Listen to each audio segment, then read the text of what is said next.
Le droit à l'éthique. Sur la question d'éthique, le silence n'est que laxisme ou adhésion au n'importe quoi, jamais une stratégie. Une pétition a réuni les voix d'écrivains de différentes générations. De Franck-Étienne à Cito Cavé, à Louis-Bernard Henry, l'un des plus jeunes lauréats du prix des Champs, en passant par Mackenzie Orsel, Rodolphe Mathurin et Evans Wesh. Avec eux des chercheurs, de nombreux universitaires, pour dire non au choix du général Prosper Avril comme co-invité d'honneur de Livre en folie en son édition 2023. La liste des premiers signataires est impressionnante et de nombreuses personnalités et de nombreux citoyens, plus d'une centaine, sont venus depuis y ajouter leur nom. Cela rend encore pitoyable et mesquin les tentatives de réduire une position collective massive à une intervention individualiste portée par des rancunes fictives ou de monter en ennemi des écrivains dignes de ce nom. Quel manque de respect envers l'ensemble des signataires. Quelle mesquinerie et quel faible niveau de pensée. Ce que cette pétition a de symbolique, c'est cette union entre l'esthétique et le savoir en sciences humaines pour prononcer ce qu'il faut entendre comme un rappel au devoir d'éthique à tous et à soi-même. À soi-même, car il était plus facile de se dire « J'écoulerai quelques exemplaires de mes titres à Livre en folie. Je ne vais pas me rendre victime de manque à gagner. » Il était plus facile aussi de se dire de ne pas provoquer de vagues dans ce monde du livre où l'on est dépendant de la bienveillance de tel ou tel. Et tout aussi facile de se dire que l'on peut rencontrer tel ou tel dans les cercles mondains où il n'est jamais bon de se faire des ennemis.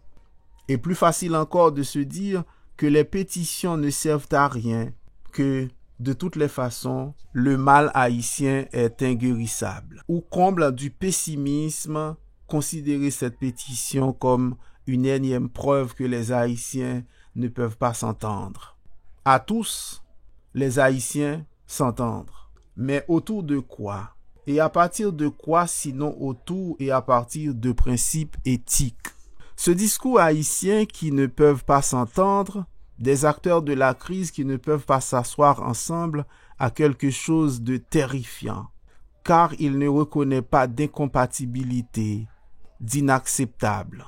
Or, l'esclavagisme ne peut être acceptable pour le captif, le viol pour sa victime, la torture pour le torturé, la dictature pour le démocrate. Je crois que c'est dans le fameux Enter the Dragon de Bruce Lee, Sagesse des arts martiaux ou Trouvailles du dialoguiste, d'un personnage à qui l'on demande de poser un acte criminel répond « There is a branch beyond which I won't go ». La construction ou la reconstruction de la vie en société ne peut se fonder que sur le principe qu'il y a des choses inacceptables. Et la première façon de s'opposer à l'inacceptable consiste à le nommer.